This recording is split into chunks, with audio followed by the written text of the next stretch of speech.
kepadamu Tuhan malam hari ini. Sungguh kami rindu Tuhan akan kebenaran firman-Mu dinyatakan Tuhan bagi setiap kami. Biar tanah hati kami Tuhan menjadi tanah yang paling subur Tuhan. Sehingga setiap benih firman-Mu yang akan Kau bagikan Tuhan pada malam hari ini dapat tertanam kuat ya Tuhan, bahkan bertumbuh menghasilkan buah 30, 60, bahkan 100 kali lipat. Kami percaya Tuhan, setiap firman yang keluar dari mulut-Mu tidak akan kembali dengan sia-sia, tapi semuanya akan melakukan apa yang Kau perintahkan dan akan dibuat berhasil dalam segala yang dikerjakannya. Terima kasih ya Tuhan, berikan kepada kami hati seorang murid, telinga Tuhan yang terbuka ya Tuhan. Pikiran kami Tuhan, kami tundukkan di bawah pikiran Kristus, sehingga setiap kami bisa fokus ya Tuhan, mendengarkan dan menerima akan kebenaran-Mu, dan kebenaran yang kami mengerti itu yang memerdekakan kami. Terima kasih ya Tuhan, mari berbicaralah ya Tuhan, kami anak-anak-Mu, kami mau mendengarkan Engkau. Terima kasih ya Tuhan, hanya di dalam nama Tuhan Yesus, amin.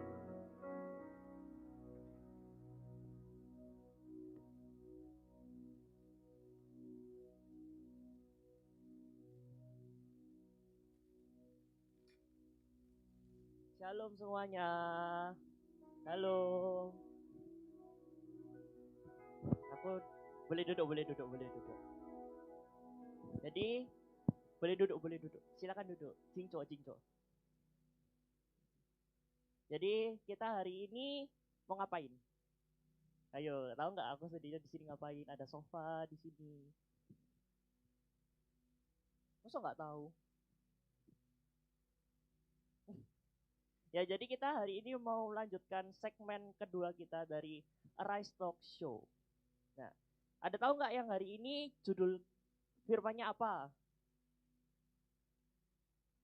Ya, itu yang pakai baju Immanuel itu. Ayo, apa?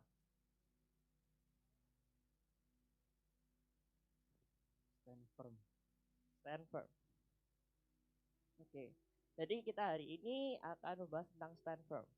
Tapi sebelum kita akan bahas stand firm, ini kok aku sendirian ya? Ya, saya panggilin salah satu pembicaranya dulu ya. Jadi yang pertama ini pembicaranya saya import langsung,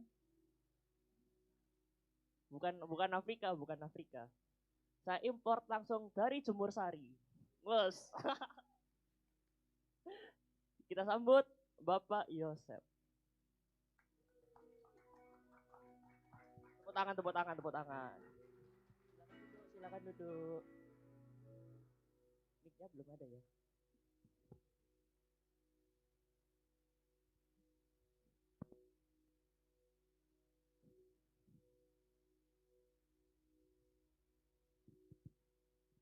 Oke, saya duduk aja juga ya. Oke, kan silakan perkenalkan dulu Bapaknya. Saya Joseph, usia 30 tahun, salam kenal buat semuanya. Kurang dekat Pak. Oke. Bisa diulang? Saya Joseph, usia 30 tahun. Status? Single. Oke, status single. Oke, kita pertama tanya-tanya Bapak Yosef dulu nih. Boleh. Menurut Bapak Yosef, stand firm itu gimana? Stand firm itu kalau menurut saya sih ya, kita tuh berdiri teguh di atas kebenaran yang kita yakini itu benar dan tidak tergoyahkan. Sekalipun itu mungkin masalah datang, kita dihajar maksudnya kita menghadapi segala sesuatu pun kita tetap bertahan dan tidak melepaskan kebenaran yang kita pegang tersebut atau hal yang kita yakini tersebut, seperti itu. Oke. Ada yang paham? Atau ada yang tidak mengerti? Pahamnya ini kok oke. Aku tanya salah satu aja. Siapa ya? Ini aja. Wanita berbaju putih. Ini kamu. Stand firm itu apa? Ya, seperti yang Yosef ngomong, stand firm itu berpegang teguh dengan sesuatu yang kamu sudah percayai. Jadi nggak tergeyohkan. Gitu. Oke, makasih. Oke, selanjutnya Kalau kita ngomong stand firm sendiri, analogi yang paling cocok lah buat kita bisa menggambarkan tahu kita stand firm itu gimana, analogi yang paling cocok. Kalau stand firm itu analogi paling cocok itu ya bisa digambarkan seperti pohon lah ya. Pohon yang besar, kan tahu ya pohon yang gede yang usia sudah tua banget kayak beringin istilahnya. Pohonnya kan makin tua makin tumbuh kan enggak mungkin tambah lama tambah ke samping kan enggak mungkin. Lama-lama tambah ke atas. Nah, stand firm itu seperti ini, semakin kamu tambah ke atas, akarnya juga semakin tambah kuat ke dalam. Kenapa? Di ketinggian tertentu, pohon mencapai 30 meter. Itu anginnya di atas tambah lama tambah kenceng. Kalau dia nggak berakar dengan kuat, kalau akarnya kuat atau akarnya dalam, lama-lama pohon itu tidak bisa bertahan dan akhirnya roboh terhempas angin. Seperti itulah analogi stand firm. Seperti itu. Nah, tapi ini kalau aku boleh tanya sendiri, stand firm. Kita kan stand firm ya. Menurut pandangan ya kita hidup di dunia ini, kita coba kupas lebih dalam stand firm dari pandangan duniawi dan juga dari pandangan rohani. Pandangan dunia. Di pandangan dunia contohnya ya. Stand firm itu contoh untuk misalnya untuk kita anak-anak masih muda masih belajar. Stand firm contohnya ya. Misalnya besok ulangan. Kamu sudah bersikeras nih. Enggak mau nyontek, enggak mau ulangan enggak mau nyontek, mau benar-benar belajar sungguh-sungguh. Ulangan besok bisa dapat bagus. Tapi kan ya kita tahu lah anak muda. Berapa? Nomor ini berapa? Ya pasti tanya sebelah-sebelah. Ayo siapa yang enggak pernah nyontek di sini? Angkat tangan.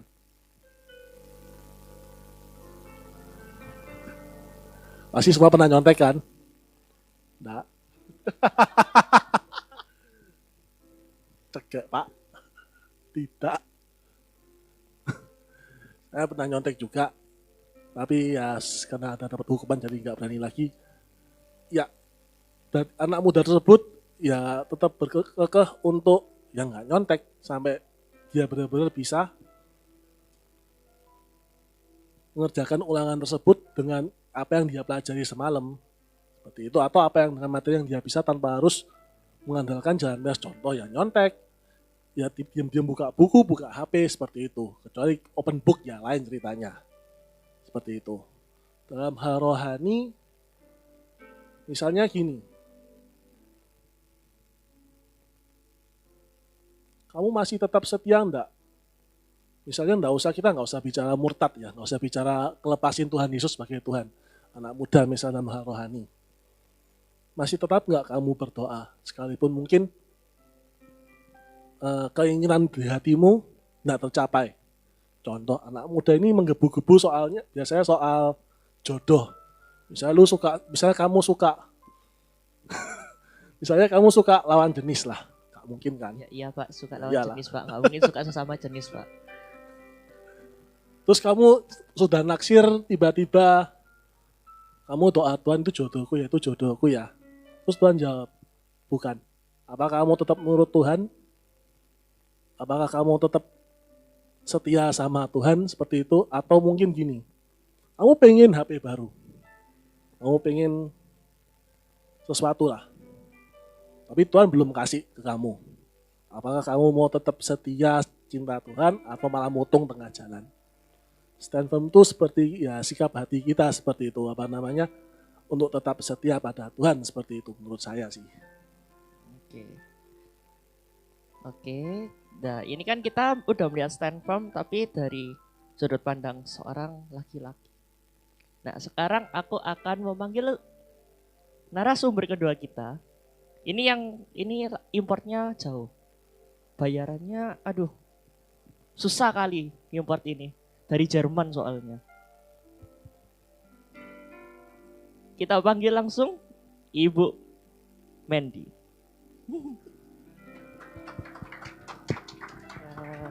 Shalom semuanya. Perkenalan Ibu. Ya, nama saya Mandy. usia nggak usah lah ya. Ya. Ya, usia Sensitif, 23 lah, usia Sensitif, 23 ya. sensitif. Usia saya masih 23. Hah? Single and available. Oke. Pertanyaannya hampir sama sih sama yang tadi Bapak Yosep. Menurut Kak Mandy sendiri stand firm ini gimana? Ya, stand firm itu pasti ya setuju sama yang Yosep tadi bilang, berdiri berpegang teguh dengan apa yang kita tahu itu benar gitu loh. Nah, itu seberapa kita mau melakukannya. Apakah saat ada tawaran yang lebih menarik kita memilih itu, atau kita tetap berpegang sama yang kita pegang. Oh ya, aku tahu ini yang benar tuh yang ini gitu. Jadi lebih ke arah, kalau dari pandangan Kak Mandy sendiri kayak kalau aku sudah A ya A gitu. Selama A itu benar ya. Selama A itu benar ya. Iya. Kalau A-nya ternyata A-nya salah ya cari yang benar. Cari yang benar. Oke. Terus menurut Kak Mandy sendiri ini, kalau stand firm itu menurut Kak Mandy, analogi yang Kak Mandy tentang stand firm itu gimana? Stand firm itu yang kayak ya sama sih kayak pohon. Kan contohnya itu aku tuh pernah baca tentang pohon kurma ya. Pohon kurma itu sebelum dia tumbuh ke atas, dia tuh tumbuhnya ke bawah dulu. Caranya tuh dia tuh bijinya dipendem di tanah yang dalam, habis itu ditumpuk batu. Jadi dia tuh nggak bisa tumbuh ke atas. Caranya dia hidup adalah dia cari air yang sampai ke kedalaman, di mana akhirnya dia menemukan air. Nah, kalau akhirnya dia menemukan air, dia dengan begitu dia tuh baru bisa tumbuh ke atas. Dia akan mendobrak setiap batu-batu yang di atasnya yang ditimbunkan, dan dia akan bertumbuh besar. Nah, kan tahu ya lokasinya pohon korma itu bukan di tanah yang subur gitu. Kan kadang ada pohon korma itu yang di padang gurun. Nah, di tengah kekeringan seperti itu, dia tuh tetap bisa berbuah, dia tetap bisa menghasilkan buah yang besar, yang banyak gitu jumlahnya. Satu pohon korma itu bisa sampai 70 kilo buahnya. Habis itu, selain itu, di padang gurun tuh bukan cuman kering panas, tapi juga ada yang namanya badai gitu loh. Badai di gurun tuh ada badai juga gitu, yang anginnya tuh kenceng banget gitu. Tapi dia tetap berdiri tegak dan dia itu tetap berbuah. Dalam kondisi apapun dia tetap bisa menghasilkan buahnya gitu. Nah, untuk kalau ya ini sekarang kembali ke Kak Yosep ya. Untuk stand firm sendiri, apa contoh dari pahlawan-pahlawan Tuhan yang dia itu stand firm? Stand firm. Contoh, nama saya kan dari Yusuf ya, yang bisa tahan dari godaan istri Potifar. Kita tahu sendiri istri Potifar kan dalam sejarah tidak dicatat, tapi kemungkinan besar ya pasti cantik lah. Ya dengan godaan begitu rupa Yusuf masih tetap bisa menjaga hidupnya untuk tidak berzina. Itu adalah salah satu contoh tokoh Alkitab yang bisa berdiri teguh di tengah cobaan seperti itu, atau stand firm. Contoh lain misal Daniel. Daniel mau gimana pun, bahkan sampai dimasukkan gua singa, percayanya tidak goyah terhadap Tuhan seperti itu. Terus ini sekarang kembali ke Kak Mandy ya. Mau tanya pertanyaan yang beda. Kan kita kan hari ini membahas tentang stand firm. Kenapa kita itu harus stand firm? Ya tadi gitu, kayak misalnya kayak pohon korma itu ya. Kalau kita nggak berdiri teguh, kalau kita tuh nggak kokoh, dasar kita nggak kuat, saat badai datang itu kita tuh gampang terombang-ambing gitu loh. Jadi kayak misalnya gini, tanaman yang akarnya tuh nggak sampai dalam. Dia mungkin tumbuh ke atas, ya cepet gitu, tumbuhnya cepet ke atas. Tapi begitu ada angin, nggak lama, dia akan patah, dia akan jatuh gitu loh. Dia akan lama-lama dia mati. Nah, sama ya kayak kita. Kalau kita tuh nggak berdiri teguh, ya kita tuh kayak mungkin kayak hilang arah gitu loh. Temenmu A melakukan ini, kamu ikut. Temenmu B melakukan ini, kamu diajak ikut lagi. Kamu nggak punya pendirian gitu loh. Kamu nggak punya kamu nggak berdiri dengan pendirianmu. Nanti kalau kamu A, terus temanmu ninggalin, akhirnya kamu jatuh, kamu kecewa gitu loh. Karena nggak ada satu orang pun di dunia itu yang sempurna gitu loh. Saat satu orang kamu ikut satu orang, kamu ngeliat orang itu ya, kamu nggak punya dasar. Dia kemana kamu ikut, dia masuk jurang, kamu masuk jurang gitu. Ya kan nggak mungkin kayak gitu. Sedangkan kalau kamu stand firm, kamu tahu mana yang benar, itu yang kamu pegang. Jadi walaupun temanmu A masuk jurang, ya kamu nggak akan masuk jurang gitu loh. Gitu. Jadi saat kita stand firm, kita akan bisa memilih mana yang benar, mana yang salah gitu. Dan saat kita stand firm, kondisi di sekeliling kita itu nggak akan membuat kita itu jadi gampang goyah gitu loh. Nggak ikut sana, ikut sini, ikut sana, ikut sini gitu. Jadi hidup kita tahu arah mana yang kita tuju. Ini masih di Kak Mendy ya. Mungkin kan kita tahu banyak anak muda yang ada istilah FOMO, feeling of missing out. Nah itu gimana kan kita itu harus berdiri teguh tuh kan ya anak muda kadang kayak kita sendiri berpegang pada prinsip yang benar, kayak kita stand firm. Cuma teman-teman kita agak melewat terus gitu, kayak kita akhirnya jadi agak ya mungkin secara tidak langsung teman kita agak menjaga jarak sama kita. Nah itu kan kayak anak muda kayak FOMO. Nah itu gimana? Balik lagi ke tema yang bulan lalu ya. Tema bulan lalu kan kepenuhan tentang Tuhan gitu.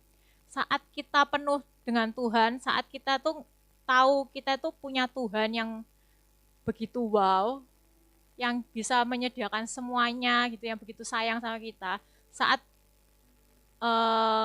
goncangan datang itu kita akan tetap percaya gitu loh. Tuhan tuh mampu gitu loh. Walaupun aku ditinggal si A, walaupun aku ditinggal si B. Maksudnya ya aku tahu aku punya Tuhan gitu loh. Tuhan tuh yang mencukupkan aku, Tuhan yang memelihara aku, Tuhan yang jadi temanku gitu. Jadi saat kita sendiri penuh dengan Tuhan, kita kenal Tuhan kita siapa, dan kita tahu kita itu begitu berharga di mata Tuhan, sampai Tuhan itu aja yang rela mati buat kita itu ya. Ya pasti kita kan nggak akan membiarkan hidup kita tuh jadi sia-sia gitu loh. Sedangkan orang lain ada sebuah pribadi yang menganggap kita begitu berharga. Kenapa kita harus nyanyain hidup kita dengan percuma untuk orang lain yang belum tentu orang itu setia sama kita juga gitu loh. Bisa kan nanti lama-lama dia ninggalin gitu, kecewa sama orang, buat apa gitu. Nah, untuk sekarang pertanyaan untuk Bapak Yosef. Nah, mungkin waktu kita sedang berdiri teguh, ya atau mungkin ya di tengah kita melakukan kayak ya rintangan di hidup ini kan pasti ada rintangan ya. Kita hidup nggak mungkin kita kayak jalan tol mulus gitu. Kan pasti ada kayak belok-beloknya gitu. Kayak ada tikungan-tikungan tajam, ditikung sama teman sendiri, masalah pacar. Nah itu mungkin. Nah itu mungkin apa sih halangan kita untuk kita itu bisa berdiri dengan teguh atau stand firm? Halangan untuk berdiri teguh. Kalau halangan berdiri teguh nomor satu yang musuh terbesar kita ya, ego kita, perasaan kita.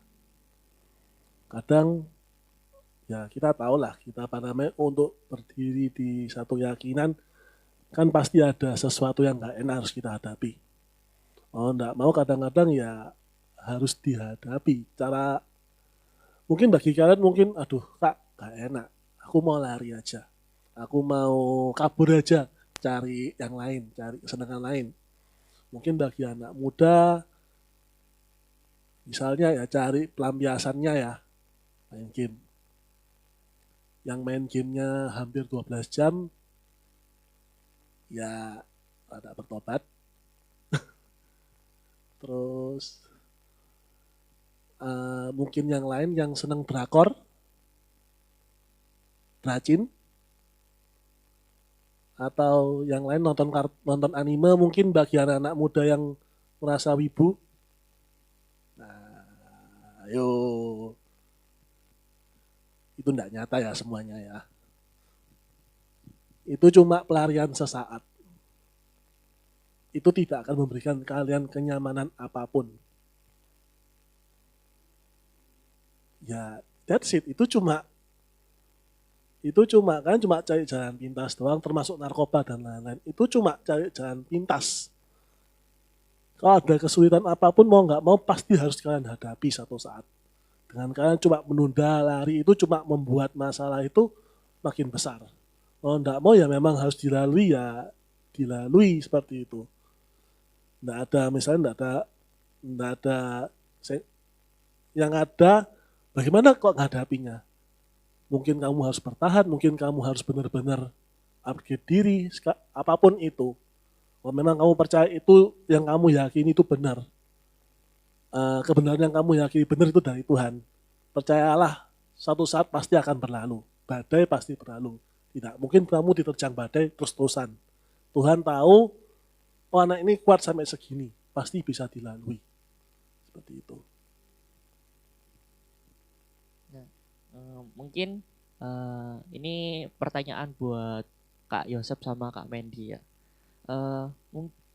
Mungkin bisa sharing tentang pengalaman pribadi kita, Kak Yosep dan Kak Mendy itu menghidupi yang namanya stand firm. Aku dulu ya. Jadi pertama kenal Tuhan itu, pertama bertobat, kenal Tuhan yang benar-benar aku cari Tuhan sendiri, yang benar-benar muncul dari hati kerinduan untuk kenal Tuhan itu, aku tuh baca buku biografi gitu kan, tentang perjalanan seseorang itu dengan Tuhan. Dan aku merasa keren ya, jalan sama Tuhan itu sekeren itu gitu loh. Tuhan tuh bisa ngomong sama kita, Tuhan tuh bisa kita ajak curhat, Tuhan itu bisa yang namanya benar-benar kayak teman, kayak papa gitu, kayak orang tua gitu. Terus yang di biografi ini tuh cara hidupnya itu kayak dia tuh bilang sama Tuhan, dia tuh yang dari dulu tuh adalah orang yang tertolak gitu. Dia tuh adalah orang yang cacat, lahirnya tuh cacat gitu ya. Tapi begitu dia kenal Tuhan, Tuhan tuh bisa pulihkan hidupnya tuh begitu rupa gitu. Sampai dia tuh jadi berkat, hidupnya tuh jadi berkat buat orang-orang. Nah, waktu itu yang buat aku, yang ngena di aku tuh adalah cara hidupnya yang Tuhan, apapun yang engkau mau, itu yang aku mau. Nah, waktu itu yang buat aku benar-benar kayak, oh ya, aku juga mau hidup kayak gitu loh. Apa yang Tuhan mau, itu yang aku mau. Kenapa aku mau kayak gitu? Karena saat kita bilang apa yang Tuhan mau itu yang kita mau, itu tuh menyukakan hati Tuhan gitu loh. Saat kita punya kedekatan dengan Tuhan, itu yang menyukakan hati Tuhan. Karena kita sebagai orang Kristen tuh bukan cuman tentang teori, tapi itu tentang kita benar-benar ngalami Tuhan di hidup kita gitu. Tentang hubungan kita sama Tuhan. Dan waktu itu yang perkataan itu yang benar-benar yang ngena di aku. Waktu itu aku bilang, Tuhan aku juga mau dong hidup apa yang Tuhan mau itu yang aku mau gitu. Ya waktu itu ya namanya jatuh cinta pertama mula-mula sama Tuhan itu ya kayak yes apapun lah gitu dilakukan gitu ya. Mungkin ada yang pernah jatuh cinta ya sama manusia juga gitu ya. Kayak ya wes lah, apapun yang dia mau aku mau lakuin gitu loh. Kan ada orang kayak gitu. Nah itu sama gitu loh. Apa yang Tuhan mau, aku mau Tuhan. Aku tuh bilang kayak gitu ke Tuhan. Seiring berjalannya waktu, aku tuh kayak tanya. Setiap aku mau melakukan apapun, aku tuh belajar tanya sama Tuhan. Tuhan, maunya apa? kayak gitu. Mulai dari kayak kuliah, enggak sih, pertama itu SMA, itu waktu aku SMA sih.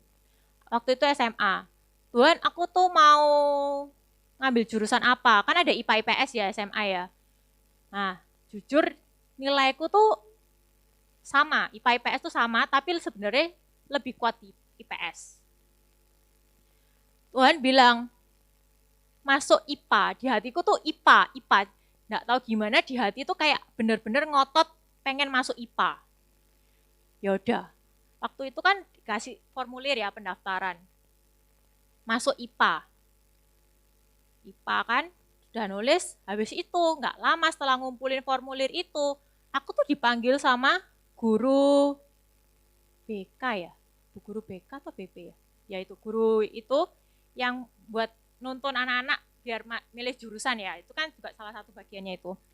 Aku dipanggil, loh kamu kok masuk IPA? Ya memang sih nilaimu nih IPA IPS bisa, tapi kamu nih harusnya masuk IPS, nilaimu pasti lebih bagus kalau masuk IPS. Enggak, aku mau masuk IPA, pokoknya aku masuk IPA. Nah, waktu aku sebenarnya waktu aku milih IPA itu orang tua aku pun sendiri tuh sebenarnya kayak mempertanyakan, yakin tak kamu tuh masuk IPA? Nilai IPA-mu tuh jelek soalnya. Ya bukan jelek sih, ya pas-pasan. Pas untuk naik kelas doang gitu loh. Bukan yang sampai wow gitu enggak, tapi pas untuk naik kelas doang. Untuk naik kelas tuh cukup lah gitu, enggak yang sampai. Kalau nilai IPS tuh lebih oke. Nah waktu itu, ya aku pokoknya mau masuk IPA. Terus setelah dijalani ternyata juga enggak mudah gitu. Tantangan, ya tetap ada tantangan. Nilai jelek, ya nilai jelek, wong memang enggak bisa IPA sebenarnya. Tapi kan karena Tuhan yang mau. Waktu itu aku benar-benar gila-gilaan kayak gitu. Seiring berjalannya waktu, dengan pengikutanku Tuhan, kan nggak cuman segitu tok ya, kan enggak aku selama ini SMA pergumulannya nggak cuman IPA IPS, milih jurusan apa. Nah, bertambahnya usia, kan ketemu orang banyak.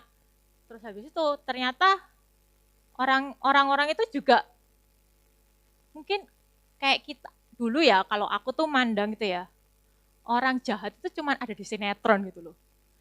Karena di sekelilingku tuh orangnya baik gitu. Ya bukan baik ya, tapi maksudnya nggak ada yang aneh-aneh, nggak ada yang narkoba, nggak ada yang apa ya, kalau rokokan ada, tapi kalau narkoba aku nggak tahu sih ada atau enggak. Tapi sejauh ini aku memilih teman yang tidak ada yang pakai narkoba gitu ya, gitu, safe gitu. Aku di lingkungan yang menurutku aman. Tapi begitu seiring bertambah usia, aku bertemu orang-orang, ternyata di temanku ada yang bekas pemakai narkoba, ternyata bekas ya pokoknya anak ini nakal banget gitu loh, sampai dia tuh nggak naik kelas berkali-kali. Habis itu ternyata ada orang yang kayak gitu tuh ada gitu loh. Aku kayak wow, ternyata aku selama ini kayak pikiranku tuh cepet banget gitu loh, karena lingkunganku ya gitu-gitu toh. Nah terus seiring berjalannya waktu lagi, ada yang namanya itu ketemu orang tuh nggak selamanya itu yang cocok sama kita gitu loh. Bayangin aja kalau kamu masuk sebuah misal ya kalian masuk organisasi yang namanya OSIS. Bayangin, OSIS itu satu angkatan itu paling 30-40 orang. Apakah kalian akan cocok dengan 40 orang itu gitu loh? Apakah kalian akan bisa bekerja sama dengan 40 orang itu? Ya udah jalan bareng, guyonan semua, pasti enggak kan? Pasti kalian ada yang kayak sama misalnya sama Yosep misalnya ya, sama Yosep. Aku tuh nggak suka sama Yosep. Yosep itu diomongi angel, diomongi itu susah gitu loh, susah. Terus sama Senmek ini cerewet, cowok cerewet. Aku tuh paling nggak betah sama orang cerewet gitu kan. Jadi kan pasti nggak cocok gitu loh kan. Pasti aku kan jaga jarak gitu kan. Nah tapi nggak bisa gitu loh. Mau nggak mau kita kan pasti akan ketemu orang itu. Nggak mungkin selama ini temennya kita itu kayak gitu. Suatu hari ada yang membuat aku, yang menurutku dia adalah pemimpinku, tapi menurut aku dia melakukan hal yang harusnya tidak dilakukan gitu loh. Kalau orang sadar, normal, waras gitu ya, dia tidak akan melakukan hal itu gitu. Nah, tapi itu kan dari sisi pandangku, dia salah melakukan itu. Waktu itu aku tuh kayak pengen berontak. pengen berontak, aku marah. Jujur di dalam hatiku tuh aku tuh marah. Dan pilihanku adalah aku tuh nggak mau lagi di bawahnya dia. Pilihanku adalah aku tuh mau keluar. Tapi waktu itu aku tuh kayak bergumul, Tuhan, apakah aku harus memilih untuk keluar gitu loh. Ingat lagi ke komitmen awalku, waktu aku bilang sama Tuhan, Tuhan, aku mau apapun yang Engkau mau, itu yang jadi di hidupku. Yang Engkau mau, itu yang aku mau. Nah, aku ingat dengan komitmenku di awal itu. Terus aku tanya, sekali lagi aku tanya sama Tuhan, Tuhan, apa yang Kau mau supaya aku lakukan? Apakah aku akan berhenti di sini, keluar, atau aku akan meneruskan perjalananku di sini gitu. Ya jujur buat aku ya enak keluar. Tapi apakah itu yang terbaik buat aku di hadapan Tuhan? Nah, aku kembali tanya sama Tuhan, Tuhan ya apa, gimana? Tapi di hatiku tuh kayak, enggak, kamu harus bertahan gitu. Aku masih enggak terima, jujur. Aku lo enggak suka, aku sudah enggak mau di sana gitu loh. Aku sudah enggak mau dipimpin dia lagi, aku enggak mau gitu loh. Tapi waktu itu Tuhan bilang, bertahan, sekali lagi bertahan. Dan waktu itu aku tuh punya kebiasaan di saat senggang, bukan senggang sih, kalau aku lagi ngerjain apapun tuh aku tuh selalu dengerin firman Tuhan gitu. Jadi aku tuh nyetel YouTube yang firman Tuhan. Dan di saat itu, ya kan kadang kalau di Sambi itu kadang sambil ada yang dengar, ada yang enggak ya, kan ada yang misal enggak. Nah, waktu itu, waktu aku berhenti, waktu benar-benar aku fokus tentang firman-Nya yang disampaikan itu, hamba Tuhannya itu pernah mengalami hal yang sama gitu. Dan Tuhan berkata, dan Tuhan tuh bilang kayak, enggak, kamu harus bertahan. Dan itu buat aku tuh seperti sebuah peneguhan gitu. Untuk aku bertahan gitu. Oke, terus aku memutuskan untuk bertahan. Dengan bertahan, apakah semuanya akan ikut Tuhan akan mulus? Ya enggak juga. Tetap ada yang namanya gesekan, itu ada tetap. Tetap enggak sukanya itu tetap ada. Tapi gimana caranya menghilangkannya adalah di Alkitab dikatakan kita tuh harus mengasihi musuh kita. Kita harus mengasihi orang yang kita anggap musuh gitu. Kita harus mengampuni orang. Mengampuni orang 77 kali 7. Enggak selesai-selesai kan itu. Nah, mungkin sebagian orang ngomong, oh aku mau mengampuni, itu mudah. Tapi itu enggak semudah itu. Untuk mengampuni itu butuh yang namanya kerelaan, butuh yang namanya keikhlasan. Sakit tetap.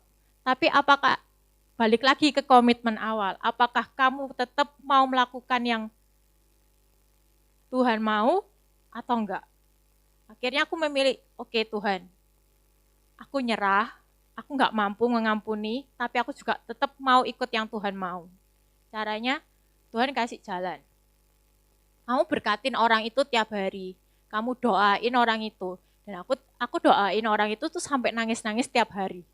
Jadi tiap kali pagi bangun tidur, jam doa jam 3-an gitu ya, aku bangun, itu aku tuh doain orang itu,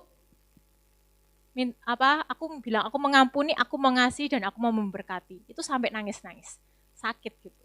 Nah, tapi saat itu lama-kelamaan itu bisa mengampuni. Apakah berhenti di situ? Enggak.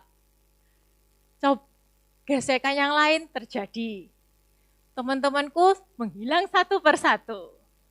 Temanku hilang satu persatu, aku tetap stay dengan yang anggapannya kayak, udah aku nggak punya teman segeng nih. Teman segeng itu hilang sudah semua. Apakah sakit? Sakit, karena nggak ada temennya, hilang semua. Itu resiko yang aku ambil gitu loh. Dan waktu itu, tapi sekali lagi Tuhan ngajarin aku, kayak saat kamu sudah komitmen dan kamu melakukannya, itu artinya kamu sudah menjadi dewasa. Saat kamu sudah komitmen, tapi kamu saat ada badai, saat ada masalah, saat ada godaan, kamu memilih menyerah, itu artinya kamu tuh kayak anak kecil. Anggapannya tuh kayak gini. Misalnya ya, orang kalian minta apa sama orang tua. Kalau masih kecil kan kebanyakan ya diturutin gitu ya. Tapi begitu beranjak dewasa, minta, itu kan orang tua nih mikir-mikir kan. Ada yang diturutin, ada yang enggak gitu loh. Nah, kalau kalian akhirnya gondok itu apa ya bahasa Indonesia nih? Marah gitu. Ngambek ya. Kalian ngambek. Itu kan kalian kayak anak kecil gitu kan. Tapi saat kalian belajar menerima itu penolak yang tidak sesuai dengan harapan kalian, itu artinya kalian sudah menjadi dewasa. Tuhan tuh ngajarin kayak gitu. Jadi saat kamu kayak anak, misalnya kan ada kalau saat dewasa itu pikirannya tuh lebih terbuka gitu loh. Nah, Tuhan itu ajarin kayak gitu. Jadi saat kamu ngambek, kamu marah, saat keinginanmu nggak diturutin, itu tuh kamu tuh kayak anak kecil gitu loh. Tuhan tuh ajarin. Dan maksudnya perjalanan kita sama Tuhan itu ada levelnya. Semakin lama Tuhan akan ajak kita untuk kita jadi dewasa. Nggak mungkin selamanya kita di level anak-anak terus gitu loh. Yang apa-apa diturutin. Kalau apa-apa diturutin, lama-lama itu bukan jadi manja kan. Kalau kita manja, kita tuh jadi orang yang nggak kuat gitu loh. Ada badai dikit, pasti mama, aku diginiin sama orang gitu loh. Maksudnya saat kita izinkan proses itu di hidup kita tuh menjadi orang yang lebih kuat. Kita punya karakter yang lebih bagus. Tuhan dalam proses itu Tuhan kayak ngajarin aku kayak gini. Saat kamu digesek, itu berarti ada satu yang harus kamu lepaskan. Ada karakter yang harus kamu lepaskan, ada karakter yang harus kamu buang, tapi akan menimbulkan sebuah karakter yang lebih baik. Mungkin buat orang ya nggak enak, sakit gitu, tapi itu akan memunculkan karakter yang jauh lebih baik. Nggak ada satupun orang di dunia ini tuh yang sempurna, benar-benar perfect. Nggak pernah melakukan dosa, nggak apa, itu nggak ada gitu loh. Setiap orang tuh pasti punya kelemahan. Cuman cara pandang kita, kenapa kita menganggap orang itu jelek, adalah karena kita tidak melakukan dosa yang sama gitu. Kita tidak melakukan kesalahan yang sama. Misalnya Yosef, itu kalau diomongi susah gitu ya kayak tadi. Sedangkan aku sekali diomongi bisa, gitu kan. Misalnya ya. Nah makanya itu yang bikin kita tuh sebel sama dia, karena kita tuh beda kan, karakternya tuh beda. Dan itu yang Tuhan mau saat kita cobaan datang, itu yang membuat kita itu jadi lebih baik gitu loh. Itu kenapa kita harus stand firm. Dan setelah itu, gimana caranya untuk stand firm, tetap stand firm, adalah kita tuh punya hubungan sama Tuhan gitu. Saat ada masalah, baliknya tuh sama Tuhan. Bukan yang bagian kita yang sakit itu yang disayang-sayang terus gitu. Misalnya, hatiku sakit Tuhan. Ya udah nggak apa-apa, baik. Apa kamu tuh baik kok, kamu orangnya baik gitu. Itu akan yang membuat kita menjadi mudah goyah gitu teman-teman. Tuhan tuh tadi sebelum waktu perjalanan ke sini tuh Tuhan ngasih ilustrasi kayak gini. Kalau kita numbuhin tanaman yang dikasih pupuk akarnya kan, bukan batangnya kan.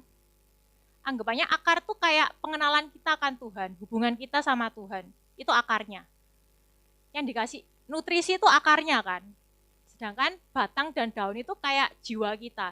Kan nggak mungkin kita tanaman sakit gitu ya, kita lap, kita lus, kamu sehat, enggak kan? Kita enggak akan nyayang tanaman atasnya, tapi kita kan perkuat akarnya, kita yang obati melalui akarnya itu. Nah waktu itu kan ngomong kayak gini, saat ada masalah, yang diperkuat itu hubunganmu sama Tuhan gitu loh. Bukan yang di jiwa ini yang di sayang-sayang, yang dieman-eman terus gitu. Bukan yang menurut kita enak, yang menurut kita kita suka, itu yang diiyain terus gitu. Ya, untuk Kak Yosef mungkin ada pengalamannya tentang stand firm pengalaman stand firm. Ya ada. Contohnya, aku cerita agak panjang ya ini ya, tapi tak singkat aja. Waktu pengalaman sebelum jadi penari, dulu kan ya sering ya diajak orang tua pergi kebaktian kemana. Nah itu dulu tuh tiba-tiba di mata aku ini tertuju pada orang main flag. Kok bisa ya kayak gitu? Seru ya. Akhirnya satu saat aku kesini belajar pelan-pelan sekali. Habis itu karena waktu itu mau UNAS ya, aku nggak latihan, aku belajar UNAS. Setelah UNAS aku kesini lagi latihan nari. Latihan nari sampai akhir jadi penari. Itu waktu pertama kali aku nari itu di Surabaya Baru, di Pakuwon. Itu akhirnya kita jadi penari. Singkat cerita ada begitu banyak proses yang harus dihadapi. A sampai Z ya macam-macam lah, nggak bisa cerita. Tapi satu hal yang bisa sampaikan, untuk bisa bertahan itu adalah sebuah anugerah. Untuk bisa stand firm itu adalah sebuah ya apa ya, kayak ada kekuatan untuk bertahan, yaitu karena Tuhan. Yang aku pegang dalam menari itu cuma satu. Kalau kamu menari itu adalah persembahan, itu kamu menyembah Tuhan dengan seluruh sel hidupmu. Kamu mungkin bagi kalian yang lihat ada orang nari, halah aku juga bisa seperti itu. Saya mau ngomong, kalau kalian nari itu kalau kalian sungguh-sungguh nyembah, kalian tidak mungkin domblong di depan. Kalian tidak mungkin maksudnya bisa berpikir yang aneh-aneh gitu. Jangan beri kesempatan supaya kamu domblong. Aku belajar kayak gitu. Untuk gimana supaya setiap tarian, setiap apapun yang aku tarikan itu benar-benar nyenengin Tuhan. Ya banyak yang harus dihadapi. Ya banyak hal yang harus dikerjakan. Contoh belajar. Sekarang ini kita belajar tempo. Ya masa dari saya juga mungkin banyak yang temponya miss lah, atau ketukannya meleset lah, atau gimana. Cuma bagaimana sih kita tetap belajar untuk bisa memberi yang terbaik. Stand firm saya yaitu dengan seluruh sel hidupku memberikan persembahan yang terbaik untuk Tuhan. Seperti itu. Sampai sekarang. Itu tidak mudah. Ya, itu sih pengalaman saya soal stand firm. Nah, mungkin kalau dari teman-teman ada yang mau tanya, bisa angkat tangan aja. Nanti bakal aku lemparin. Nggak saya lempar sih, tak kasih mic-nya. Oke, kita lanjut dulu aja ya. Kita ngomong stand firm. Waktu kapan kita itu harus stand firm? Ya mungkin ya kalau tadi yang itu kan waktu kita udah tahu itu benar, kita harus tetap berpegang sama pendirian itu. Nah, tapi kalau misal kita ada di titik terendah hidup kita, dan maksudnya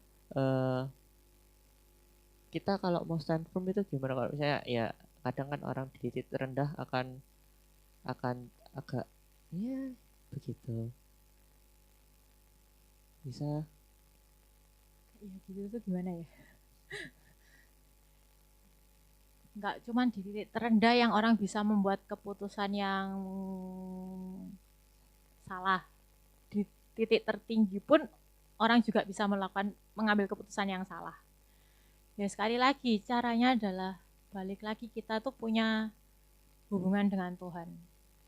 Hubungan dengan Tuhan tuh ya apa? Caranya ya baca Alkitab, doa, ngobrol sama Tuhan. Ya ngobrol sama Tuhan, dijawab, belum tentu. Caranya ngobrol sama Tuhan, ya kayak kita ngobrol sama temen gitu. Dengar suara Tuhan, harusnya lama-lama dengar. Gampang, enggak juga.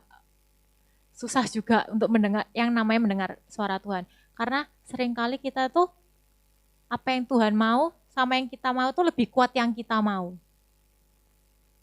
Nah, itu yang bikin kita susah untuk yang namanya dengar suara Tuhan. Karena seringkali yang Tuhan mau itu lebih menyakitkan daripada yang kita mau. Yang kita mau tuh biasanya lebih enak. Gitu. Jadi sekali lagi punyai hubungan sama Tuhan. Kenali Tuhan gitu. Saat kita kenal Tuhan kita siapa, kita akan tahu. Di saat kita di titik terendah, kita tahu Tuhan kita tuh Tuhan yang besar gitu. Dan kita nggak akan menyerah. Tapi di saat titik tertinggi, kita tetap perlu Tuhan gitu. Tuhan, buat apa Tuhan? Kan kita bisa melakukan apapun sendiri gitu. Enggak, kita tuh tetap nggak bisa ngelakuin apapun sendiri. Kita tetap perlu Tuhan gitu. Kita tuh perlu Tuhan untuk menuntun langkah kita gitu. Mungkin kadang kita merasa, oh aku bisa kok ngelakuin ini sendiri. Aku sudah pinter, aku sudah tahu. Tuhan biasanya kayak gini. Tuhan itu kreatif, guys. Caranya nggak cuma itu tok gitu. Untuk jalan sama Tuhan tuh kita butuh yang namanya kerendahan hati. Kita butuh yang namanya hati yang mau ngerti apa yang Tuhan mau. Karena Tuhan tuh juga caranya nggak gitu-gitu aja gitu loh. Mungkin hari ini caranya Tuhan ngomong ada kayak suara tipis di hati gitu. Tapi ada juga cara Tuhan ngomong lewat teman kita. Kadang kita ngobrol gitu, oh ternyata bener ya yang diomong dia itu masuk akal gitu loh. Bukan masuk akal sih. Kayak itu tanpa sadar mungkin kita nggak bahas masalah kita. Kita tuh nggak lagi curhat gitu ya. Tapi kita ngobrol biasa. Tapi mungkin ada satu perkataan tanpa sadar itu jawaban Tuhan gitu. Atau mungkin kayak tadi kayak saya gitu ya. Dari dengar firman gitu. Kan yang namanya firman Tuhan itu kan ucapannya Tuhan sendiri kan. Nah, dan di situ itu juga bisa cara Tuhan ngomong gitu. Jadi benar-benar yang punya hubungan sama Tuhan, punya kedekatan sama Tuhan, punya kedalaman sama Tuhan gitu. Karena pribadinya Tuhan tuh banyak. Mungkin hari ini Tuhan menyatakan pribadinya ke kalian tuh sebagai sahabat. Ntar dengan masalah yang lain Tuhan menyatakan pribadinya sebagai Bapak. Dengan masalah yang lain, nanti Tuhan menyatakan dirinya itu sebagai apa? Sebagai guru. Mungkin saat kita sakit, Tuhan menyatakan pribadinya adalah sebagai penyembuh gitu. Nah, pribadinya Tuhan tuh banyak. Mungkin hari ini kita kenal, kita ngalamin yang ini. Tapi mungkin di season yang lain, di waktu yang lain, di proses yang lain, Tuhan mau kita kenal dengan pribadinya yang lain. Jadi untuk stand firm kita tuh benar-benar harus ngerti. Kita tuh punya Tuhan yang benar-benar luar biasa gitu. Mungkin hari ini, mungkin di otak kita tuh nggak masuk akal gitu. Nggak masuk akal. Caranya itu harusnya cara manusia tuh kayak gini. Tapi Tuhan tuh bisa pakai cara yang lain gitu. Yaitu tetap punya yang namanya kedekatan sama Tuhan, punya hubungan pribadi sama Tuhan. Itu yang bisa buat kita benar-benar namanya stand firm gitu. Pengalaman kita dengan Tuhan itu juga yang bisa menguatkan kita. Jadi kayak misalnya ya, di masa yang lalu kita itu pernah mengalami sesuatu yang gak enak. Kita tahu Tuhan sanggup menolong kita. Di saat ada masalah yang lain datang, kita juga tahu, kita harusnya tahu dong, Tuhan juga pasti mampu melakukan menyelesaikan masalah kita yang ini, menolong kita di masalah yang ini. Mungkin tidak dengan cara yang sama, tapi dengan cara yang berbeda. Itu. Jadi benar-benar yang namanya kenal sama Tuhan secara pribadi itu penting banget sih. Jadi untuk stand firm, kita juga harus kembali untuk melakukan pengenalan Tuhan, kita juga harus kembali ke komitmen kita gitu ya. Benar. Ini ada yang barusan tanya, gimana cara kita untuk memulai bisa stand firm, karena kan mungkin kayak, oh ya Tuhan aku berpendirian teguh, cuma kadang kayak Tuhan masih ada teman, Nah, Tuhan ikut papa mama.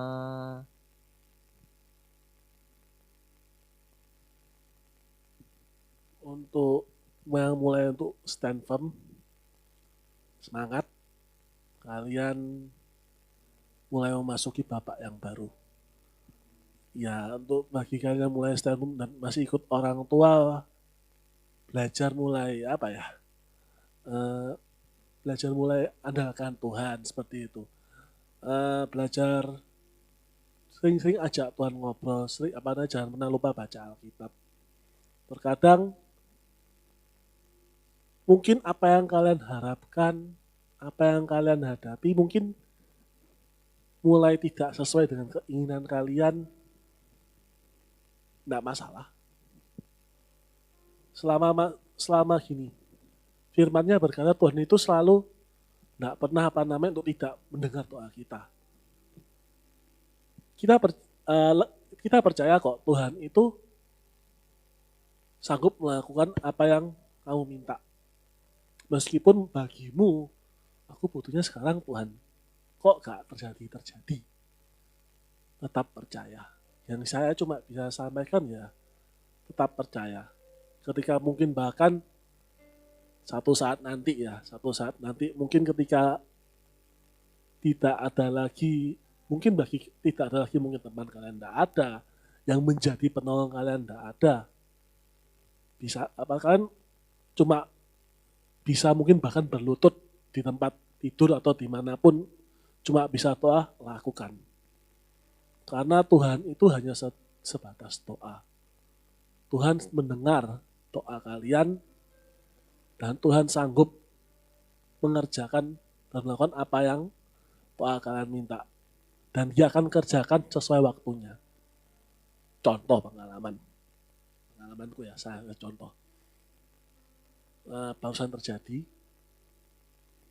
saya kerja di satu tempat, perusahaan X.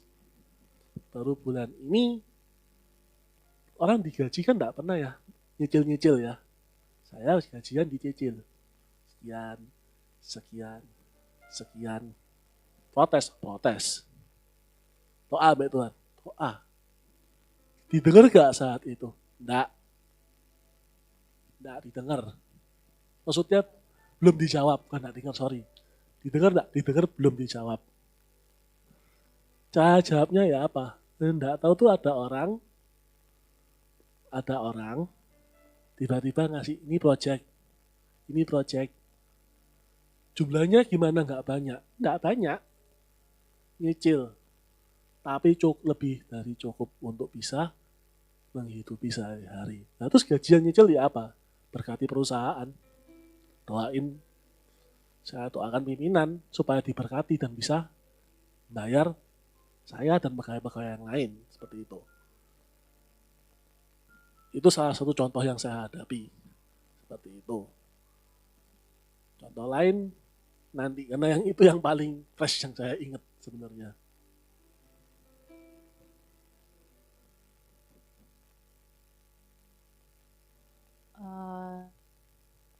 Saya mau nambahin gimana untuk mulai stand firm ya. Untuk stand firm tuh enggak gampang. Sekali lagi enggak gampang. Karena yang namanya kita tuh masih hidup di dunia ya, masih ada yang namanya daging gitu ya. Kita masih punya yang namanya kesukaan gitu. Dan kita tuh lahir dengan karakter yang enggak sempurna, yang enggak benar-benar 100% oke gitu. Kita tuh setiap orang pasti punya sisi jelek lah. Setiap orang tuh pasti punya kekurangan. Dan pasti saat kita mau menuju stand firm itu, yang kelemahan kita ini yang akan terus kayak digesek gitu loh sama Tuhan, yang terus dikikis. Ya istilahnya tuh dikikis. Jadi kayak sedikit-sedikit dipotong, dihabisi gitu. Untuk membentuk kita supaya kita tuh jadi yang bagus gitu kan. Misalnya ya kayak kayu gitu. Kayu itu kan supaya halus, kayu itu kan permukaannya kasar. Untuk dia jadi halus, tuh dia perlu dipotong. Dia perlu yang namanya di amplas. Sakit nggak? Sakit kan? Sama kayak kita. Waktu kita mau berusaha stand firm, itu akan sakit. Tapi asal kita punya kemauan, kita tuh pasti dimampukan Tuhan gitu loh. Nggak ada orang proses instan. Hari ini kamu misalnya kamu tak tegur gitu, kamu lakukan salah, tak tegur gitu, besok kamu langsung jadi baik. Itu nggak mungkin teman-teman. Itu mungkin kalau Tuhan yang beracara dengan melakukan mujizat ya, dengan keajaiban, tidak menutup kemungkinan. Tapi pada dasarnya, normalnya, itu butuh waktu. Butuh waktu. Jadi kita nggak mungkin menuntut orang untuk benar-benar jadi sempurna. Hari ini ditegur, besok jadi baik. Itu nggak mungkin gitu loh. Tetap butuh yang namanya proses. Sakit. Tapi sekali lagi, yang di hati kita ini mau atau enggak. Apakah kita mau belajar menyukakan hati Tuhan atau enggak. Saat kita sakit, itu tuh sebagai persembahan yang harum di hadapannya Tuhan gitu. Jadi mungkin waktu kita dikikis, kita namanya ditegur, sakit ya tuh. Siapa yang ditegur nggak sakit hati? Siapa yang di sini kalau ditegur nggak sakit hati?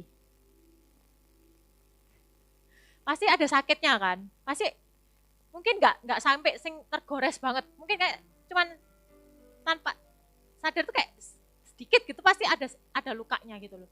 Tapi apakah kita izinkan luka ini yang terus nggak diobati, ataukah kita mau jadi yang lebih baik gitu loh. Saat kita memilih untuk jadi lebih baik, itu yang namanya stand firm gitu teman-teman. Saat kita, oh ya aku tahu nih, aku tuh nggak boleh kayak gini, tapi aku sudah salah. Ya udah berusaha untuk menjadi lebih baik gitu loh. Bukan terus, ya udah aku kayak gini, kamu mau terima? Ya yo nggak mau ya gini. Ya nggak mungkin dong. Apakah kalian mau jadi orang yang seperti itu selamanya? Nggak kan? Pasti kan setiap orang pengen jadi pribadi yang lebih baik kan. Itu jadi kayak ya udah aku tahu ini salah. Ngubahnya susah, iya susah tahu, butuh proses, butuh waktu, iya. Tapi sekali lagi, asalkan kita mau. Mungkin hari ini kita coba, kita jatuh. Tapi kita mau nggak bangkit lagi? Kita mau nggak coba lagi? Nah, saat kita bangkit lagi, mungkin ya misalnya, mungkin sukanya rokokan. Rokokan itu nggak baik. Nggak ada sih sebenarnya rokokan nggak baik di Alkitab itu. Nggak baik kenapa? Karena nggak baiknya tuh kenapa sih? Karena kan merusak tubuh ya. Sedangkan di Alkitab dituliskan tubuh kita itu baitnya Allah gitu loh. Berarti kan secara nggak langsung kita merusak baitnya Tuhan kan. Ya kita kan tahu kebenaran itu gitu loh. Kita tuh harus menjaga baitnya Tuhan. Nah apakah hari ini aku mau berhenti? Nggak ada orang instan langsung berhenti rokokan gitu loh. Butuh usaha, butuh ya tetap melawan yang namanya rasa kepengen. Pengen rokokan, pengen apa itu tetap pengen gitu pasti. Tapi sekali lagi mungkin hari ini aku mau berhenti rokokan hari ini. Apakah langsung dalam seminggu mulus lancar? Itu pasti pergumulannya luar biasa teman-teman. Pengen nyoba untuk ngerokok lagi itu pasti pasti kuat banget gitu loh. Karena apa yang kebiasaan kita tiba-tiba hilang gitu. Cara ekstrimnya memang langsung hilang sih, biar prosesnya tuh lebih cepat. Langsung dihilangin gitu. Tapi ya nggak gampang. Mungkin habis seminggu berhasil nih nggak rokokan. Minggu depan diajak temen rokokan. Satu. Kalau menurut saya, stand firm itu kan bisa karena kita komitmen, bisa juga interest. Tak bantu jawab ya. Nah, kalau sudah masuk interest sama komitmen itu gini. Komitmen itu kita tahu sendiri komitmen, suka enggak suka, kamu harus lakukan. Kamu sudah berketetapan untuk ngelakuin itu, bahkan ketika ujungnya kamu tahu nih misalnya, aku nggak suka ngelakuin, misalnya kamu gini ya, contoh paling gampang. Memang sih ada hubungannya sama interest. Misalnya kamu interest dengan bermain musik. Oke, kamu interest bermain musik. Contoh paling gampang, gitar. Bagi saya gitar. Ada yang di sini suka gitar? Sakit gak mencet fret? Apalagi gitar string, betul? Sakit? Kapalan enggak? Alan. Dinikmati gak tapi mencetnya? Itu komitmen. Itu komitmen. Sakit main gitar. Pagi berjam-jam, pernah sampai berdarah, sampai ngores. Dulu teman saya lebih lucu, gitar sampai gantung senari di jari. Pas benerin gitar. Interest bisa berubah, interest itu kayak kamu awal dari kamu suka. Bisa jadi komitmen, bisa kalau kamu bisa tekuni. Tapi interest tidak bisa jadi komitmen, kalau memang itu nggak cocok di hatimu ya wis tinggal. Tapi kalau kamu sudah berkomit, interest itu sudah kamu berkomit, oke aku mau terus teguh untuk bisa sampai bisa. Dan interestmu itu juga Tuhan kayak gini, kamu interest ke alat musik dan Tuhan juga oke aku suka hal itu, lakuin.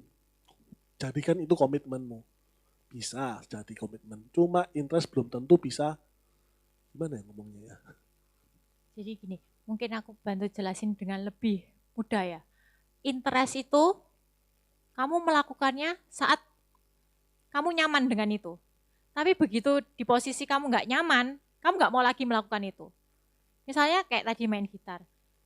Oh aku pengen, karena ada biasanya kan anak-anak tuh, wih enak kayak main gitar gampang. Begitu jalani kan nggak gampang ya, tahu susah. Susah, tak taruh. Itu namanya interest. Nggak enak nih, sakit semua nih. Kayak aku ya, karena aku sukanya kuku panjang. Kalau main gitar itu kan nggak bisa kuku panjang ya. Kalau kuku panjang nggak kepencet semua itu, ya kan ya. Itu kukunya harus benar-benar habis kan. Terus ininya ngapal, dan aku tuh nggak suka. Jujur aku juga pernah interest sama gitar. Kayak gampang, mek genjreng jadi lagu. Begitu nggak jalani ya kan, mencet angele ya. Jari rasanya mekar kabeh gini, nggak kepencet, nggak ketutup. Habis itu kuku nggak boleh panjang, sedangkan aku tuh nggak bisa kalau kuku nggak panjang. Wes lah, tak taruh gitarnya, tak geletakno. Itu yang namanya interest.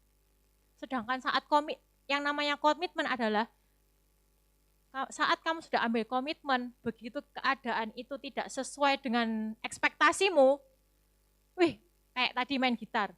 Ekspektasi ini gampang, ternyata susah nih. Tapi kamu tetap mau menjalani itu sampai kamu akhirnya bisa. Itu yang namanya komitmen. Gitu. Sudah jelas? Mungkin ada dari teman-teman yang mau tanya tentang tema kita stand firm. Mungkin. Ayo jangan kacangi saya.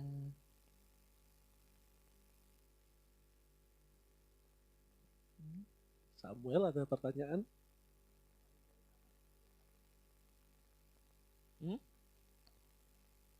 Ya dari aku dulu ya mungkin ya. Aku mulai dulu ya tentang kita stand firm sendiri.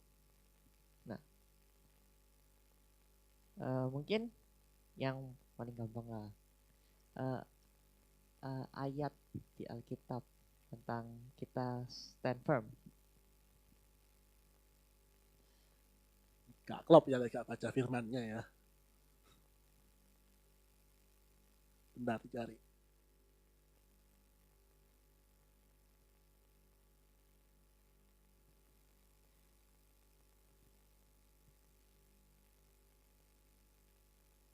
Di sini ada yang punya aplikasi Alkitab kan? Atau ada yang bawa Alkitab? Buka yuk layar suci kalian.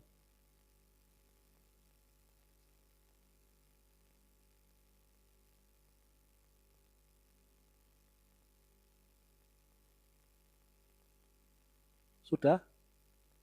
Bisa tolong LCD? Oh, Ayatnya 2 belum. Tesalonika 2 ayat 15. 2 Tesalonika 2 ayat 15. Lupa. Sudah dibuka? Belum? Itu sudah, Pak.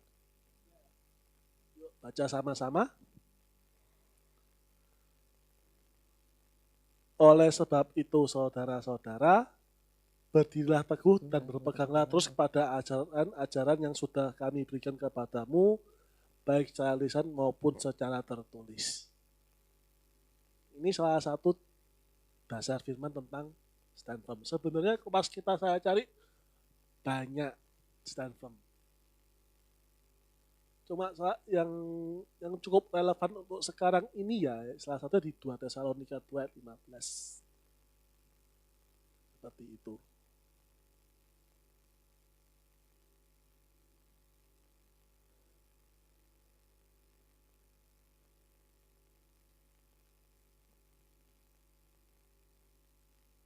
Ada yang mau tanya? Enggak. Nah, ini nggak mau tanya ini. Samuel ini tanya apa enggak ini? Sudah paham? Ada yang mau bertanya lagi? Saya pembicaranya tanya ini loh. Oke, mungkin untuk sekarang masih belum ada pertanyaan ya, dan karena durasi juga mungkin Rest Talk Show segmen ini kita akhiri terlebih dahulu. Ya. Saya serahkan kembali kepada para pembicara.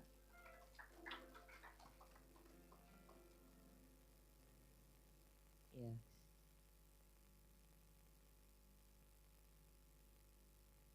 Teman-teman, sesusah apapun untuk berdiri teguh, tetap punya komitmen untuk pegang sama apa yang kalian tahu itu menyukakan Tuhan gitu. Sekalipun mungkin sekeliling kalian akan menentang itu. Karena satu hal yang kita tahu ya, cara pikirnya kita, cara kerjanya kita, sama cara kerjanya Tuhan, sama cara pikirnya Tuhan itu beda. Kadang apa yang kita pikir, pakai jalan ini yang masuk akal. Tapi sebenarnya Tuhan nggak mau jalan pakai cara itu, Tuhan mau pakai cara lain. Apakah kita akan ikut dengan pikiran kita, atau apakah kita mau merendahkan diri ikut dengan jalannya Tuhan? Jadi tetap pilih yang menyukakan hatinya Tuhan. Thank you.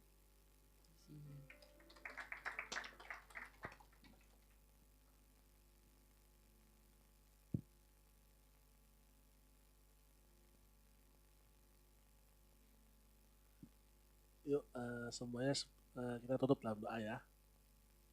Bersikap doa yang baik. Tuhan, kami bersyukur buat pesan hari ini, kami bersyukur buat sharing hari ini, buat Yud hari ini. Satu hal Tuhan, kami mau percaya, kami mau belajar untuk berdiri teguh di jalan yang Kau sudah tetapkan. Mampukan kami, kuatkan kami. Kami tahu kami anak-anak muda, seringkali kami labil, seringkali Tuhan, kami Tuhan tidak kuat Tuhan, tapi kami percaya kekuatan-Mu Tuhan, yang menguatkan kami, kekuatan-Mu Tuhan, yang memampukan kami untuk kami tetap berdiri teguh di jalan yang Kau mau. Terima kasih buat semuanya Tuhan, kami percaya kami sudah terima kekuatan daripada-Mu, kami sudah terima Tuhan yang daripada-Mu. Terima kasih Tuhan Yesus, di dalam nama Yesus kami berdoa. Amin.